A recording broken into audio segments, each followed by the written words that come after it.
시작해볼까? 다시.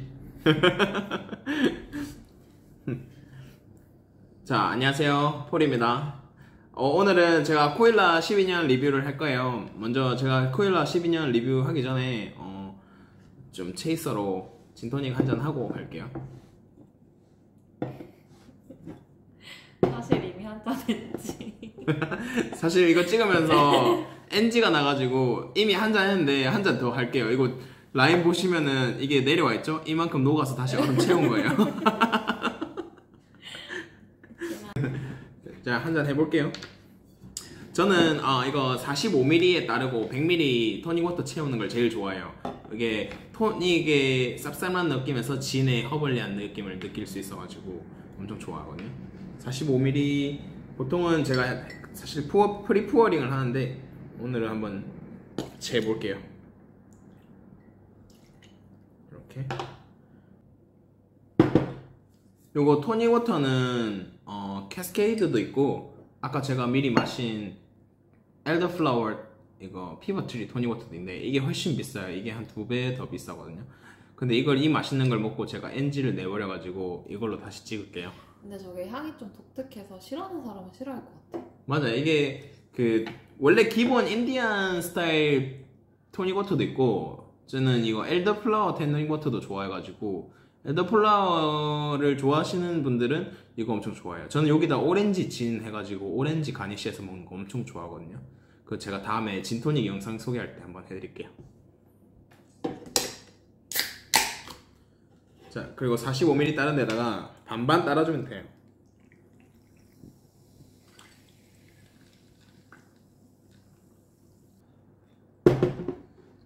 진토닉. 자, 마시고 시작할게요. 치스. 이게 잠깐만요. 그냥 하지 뭐. 놔줄게. 아이고. 제가 방금 먹다가 흘려가지고 NG였어요. 자, 그러면은 코일라 12년으로 한번 넘어가 볼게요. 기본적으로 이 코일라는 저희가 좀 몇 번 자주 마시고 그래서 좀 익숙한 아이라서 영상을 리뷰하기 좀 편하더라고요.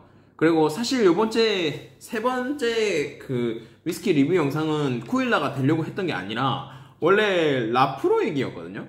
라프로익이었는데 이게 라프로익을 사러 가려는 도중에 그 지인한테 카톡이 왔어요. 카톡을 왔는데 코일라가 95불에서 코스트코에서 마이너스 30불 딱 돼가지고 65불에 이렇게 돼 있는 거예요. 그래갖고 이건 솔직히 65불에 코일라 12년을? 이 65불이 한국 돈으로 얼마지? 한 15,000원 정도 하지 않을까? 아닌가? 잘 모르겠어.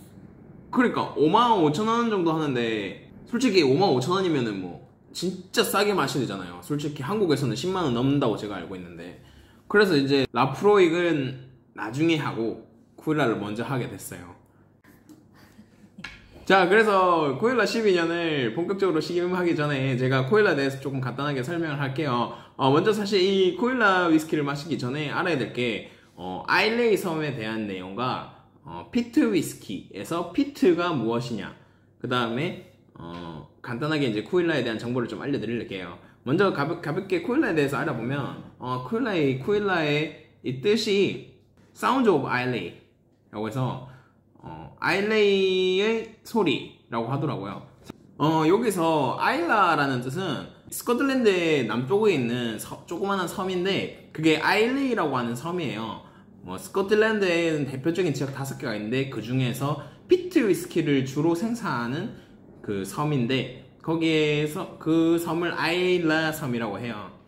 그 아일라 섬에는 이제 피트 위스키를 대표적으로 생산하는 위스키들이 좀 많은데 그 중에 오른쪽 위쪽으로부터 해서 코일라, 그 다음에 남쪽으로 해서 그 킬돌탄이라는 지역이 있는데 그 킬돌탄에 우리가 아는 진짜 유명한 피트 위스키인 라프로이, 라가블린, 아드백이 있어요. 그리고 이제 서쪽으로 가다 보면 거기에 브룩나디랑 보모어가 있고 뭐 다른 이제 분화하벤이라든지 이런 위스키들도 있는데 저는 일단은 먼저 코일라에 대해서 먼저 설명을 할게요. 나머지 다른 위스키들은 증류소들은 제가 나중에 차차 리뷰를 해보겠습니다. 아일레에 대해서 설명을 조금 해봤고 거기서 또 알아야 되는 게 아까 제가 계속 얘기했던 피트. 이 피트가 무엇이냐면 이 식물 퇴적층이라고 해서 식물이 퇴적해서 만든 약간 화석 같은 연료예요. 사실 석탄이 이제 비싸니까 피트를 사용했고 이제 피트가 한국말로 2탄인데 석탄 대신에 2탄을 사용하면서 그 보리를 건조하면서 사용을 했다고 해요. 그 2탄을 태웠을 때 나오는 특유의 그 스모크 연기가 이게 보리에 배겨지면서 보리에서 피트 향이 난다고 하더라고요. 이제 그 피트 향이 어떤 향이냐면은 어느 정도 타는 냄새. 그치, 장작 타는 냄새. 아니면 병원 냄새. 그치, 병원 냄새. 또 뭐 훈제향 요런 느낌이 나요. 그치, 타르. 담배 피웠을 때 남는 향인데 사실 전 담배를 피워본 적이 없어서 잘 모르는데 치지 마. 뭐 어쨌든 그런 향들을 나는 위스키를 피트 위스키라고 해요. 그 중에서도 쿠일라는 조금 어느 정도 피트 강하긴 하지만 이 대표적인 피트 지역의 위스키에 비해서는 이렇게 피트감이 어느 정도 잘 잡혀 있고 너무 독보적으로 강하지 않은 위스키여서 저는 좋아하거든요. 그리고 또 조금 더 설명을 해보면 쿠일라도 그 세계에서 제일 큰 주류 회사인 디아지오 그룹에 속해 있어요. 이게 제가 앞으로 얘기를 하다 보면 페르노리카와 디아지오 이런 대형 주류 회사들이 많이 나올 텐데 그 중에 디아지오는 위스키 중류 회사를 많이 가지고 있어요. 디스틸러스 컴퍼니랑 기네스가 이렇게 합쳐지면서 이렇게 세계에서 가장 큰 위스키 회사가 됐는데 디스틸러스 컴퍼니가 위스키 중류 회사들의 연합이었던 거거든요. 그렇기 때문에 그 디아지오가 기본적으로 스카치 위스키 증류소들을 많이 가지고 있어요. 제가 알기로는 스코틀랜드에서 30% 정도의 그 증류소를 디아지오가 가지고 있다고 해요. 어쨌든 그래서 디아지오가 이 쿠일라를 인수를 한 이후로부터는 쿠일라의 생산량이 어마무시하게 늘어요. 지금은 다 독보적으로 아일레이 섬에서 생산량 부분에서 1등을 하고 있다 하더라고요. 이게 2등이 라프로익인데 라프로익의 거의 2배 정도 되는 양을 생산하는 거 보면은 사실 생산량 부분에서는 엄청 많이 나오죠. 그렇기 때문에 이 쿠일라 위스키 원액은 조금 이제 다른 시장에서 좀 볼 수가 있는데 제가 말한 다른 시장이 뭐냐면 독립병입 시장이라고 하는데 그 독립병입도 제가 나중에 좀 설명을 해드릴게요. 이게 이 쿠일라를 설명하기 전에 독립병을 얘기를 하면 이제 너무 큰 주제가 되니까 제가 그 독립병은 또 다르게 제가 또 찍어서 영상을 올리도록 할게요.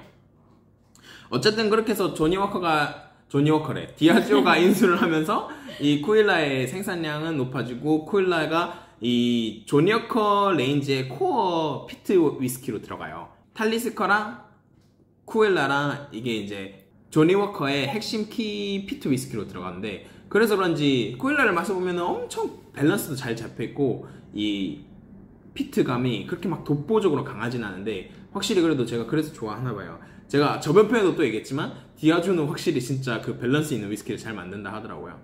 그리고 디아지오는 그 쿠일라 말고도 아일레이에 피트 위스키를 생산하는 위스키 증류소가 2개가 다 있는데 하나는 엄청 유명한 라가블린 그리고 몰팅 공장에서 지금은 다시 증류소를 가동하는 포트 엘렌이 있어요. 이 포트 엘렌에서 몰팅을 해서 이제 쿠일라랑 라가블린한테 갖다 주는데 이게 라가블린이랑 쿠일라의 몰트는 같아요. 그 포트 엘렌에서 똑같은 몰트를 사용해서 만드는데 이게 맛이 완전 달라요. 이게 쿠일라는 확실히 조금 더 가볍고 조금 더 깔끔하게 떨어지는 반면에 라가블린은 조금 더 묵직하고 이 바디감이 좀 더 강해요. 그래서 이제 개성이 조금 달라서 그런지 쿠일라 같은 경우는 이제 블렌디드 위스키를 주로 납품하기 위해서 만들어졌기 때문에 아직 대중들에게 그렇게 인기는 많지는 않지만 이게 맛이 한번 마셔본 사람들은 그 밸런스가 너무 좋기 때문에 팬들이 많아. 지금 이제 계속 떠오르고 있는 신세대 위스키고 물론 이 역사는 길지만 사람들이 알게 된 계기는 짧기 때문에 그리고 얘네가 생산량이 압도적으로 많기 때문에 소비자들이 겪어볼 수 있는 그 기회가 많기 때문에 점점 더 성장해갈 위스키 회사라고 생각하지. 자, 그래서 그러면은 쿠일라 12년을 한번 시음을 해보면서 또 얘기를 해볼게요.